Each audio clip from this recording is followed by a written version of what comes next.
ওই যুবক ঈমানের ঘোষণা দিয়ে দিল।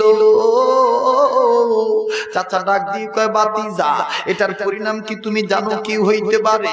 এর পরিণতি কি হইতে পারে তুমি কি জানো নাকি?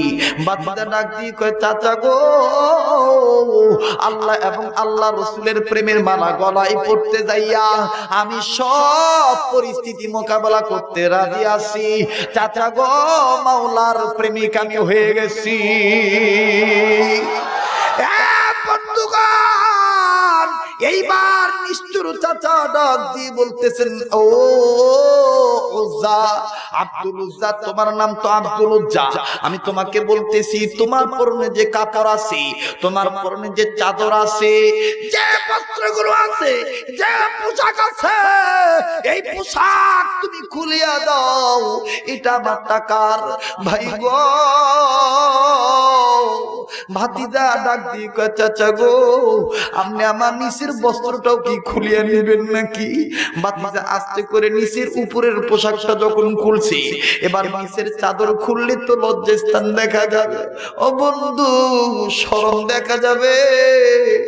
ভাতিজা এরকম করে গিটায় হাত দিয়ে কয় চাচা গো, এই পোশাকটাও কি আপনাকে দিয়ে দিতে হবে? ডাক দিয়ে বলে, ওটা আমার টাকা, ওইটা আমাকেও দিয়ে দেওয়া লাগবে, তুই যেহেতু মুহাম্মাদের অনুসারী হয়ে গেছি।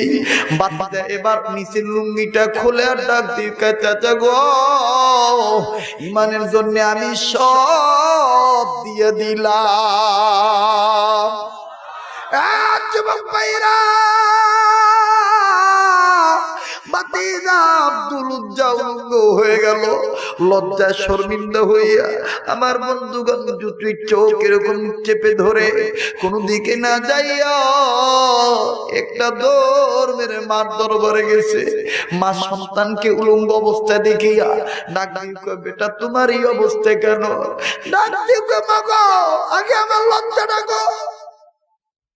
মা গো, ঈমান আনতে যাইয়া ও মা, নবীর সাথে প্রেমের ডুরি বাঁধার কারণে গো মা, চাচা আমার গায়ের পোশাক খুইলা নিতে, পরনের পোশাকটাও দেয় নাই গো মা। মা ডাক দিয়ে কয়, বাবা আমার কাছে তো একটা মাত্র কম্বল আছে, এই একটা কম্বল ছিলেন, আধাটা মা রাখলেন, আধাটা নিজের গায়ে পড়লেন। আমার বাইরে কোন মতন হাঁটু পর্যন্ত ঢাকলো। এবার সন্তান ডাক দিয়ে কয়, মা গো, আমি আর বাড়িতে থাকলাম না, চলে গেলাম নবীজির দরবারে। মুসলমান ভাইরা রে আমার, আব্দুল উজ্জা কোন মতন এই চাদরটা দিয়ে হাঁটুটা ঢাকিয়া আস্তে আস্তে হাঁটি হাঁটি পা পা করে ও বন্ধু জনাবে মুহাম্মদুর রাসূলুল্লাহ সাল্লাল্লাহু আলাইহি সাল্লামের দরবারে যখন গেল, আমার নবীজি আমার বন্ধুগণ আসহাবে সুফার মধ্যে, ও বন্ধুগণ সাহাবীদেরকে তালিম দিতেছিলেন, সাহাবীদেরকে শিক্ষা দিতেছেন, কিন্তু নবীজিকে দেখিয়া এই যুবক মানুষ আব্দুল উজ্জা মসজিদের বাইরে দাঁড়ায় আছে, নবী বরাবর তার চেহারাটা রাখছি, নবীর দিকে যখন তার চোখ পড়ে গেছে, আমার নবী দেখতে বাইরে একটা যুবক আউলা কেশ পাগল বেশ, জীর্ণ শীর্ণ চেহারা, ধুলাবালি লাগানো, একটা বালক দাঁড়া রয়েছে। আল্লাহর পয়গম্বর একটা দূর মাইরা আইসা জিগা, কে তুমি, কোথায় তোমার বাড়ি, কোথায় তোমার ঘর, কি তোমার পরিচয় জলদি করো বলো।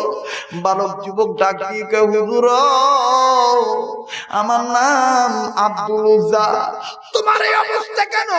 ডাক দিয়ে বলেন, নবী গো, ঈমান আনার কারণে আমার এই অবস্থা।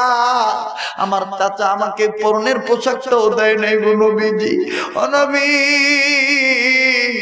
মায়ের কাছ থেকে একটা কম্বল, আধাটা কম্বল নিয়া কোন মতো নিজের নিচের অংশটুকু ঢেকেছি। আল্লাহর হাবিব হাত দুটি মারা ডাক দিয়ে বলেন আয় আয় আমার বুকে আয়। বন্ধুগণ, আমার নবীজি আব্দুল উজ্জাকে বুকে জড়িয়ে ধরে কপালে একটা চুম্বন দিয়ে ডাক দিয়ে বলতেছেন, আব্দুল উজ্জা রে, যে মাওলার পথে সাড়া দেয় সে তো মাওলারই গোলাম হয়, সে তো উজ্জার গোলাম হইতে পারে না।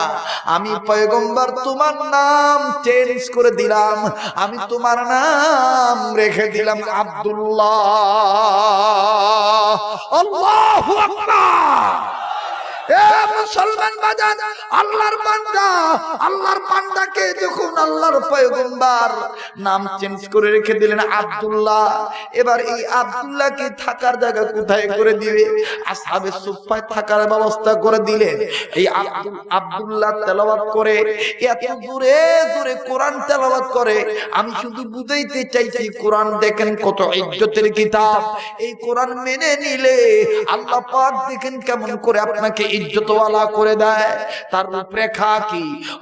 বন্ধু, পরের দিন সকালবেলা সাহাবীরা নবীকে ডাক দিয়ে বলেন, ইয়া রাসূলুল্লাহ, ইয়া হাবিবাল্লাহ, আল্লাহর পয়গম্বর গো, এই আব্দুল্লাহ এত জোরে জোরে কোরআন তেলাওয়াত করে আমাদের ডিস্টার্ব হয়।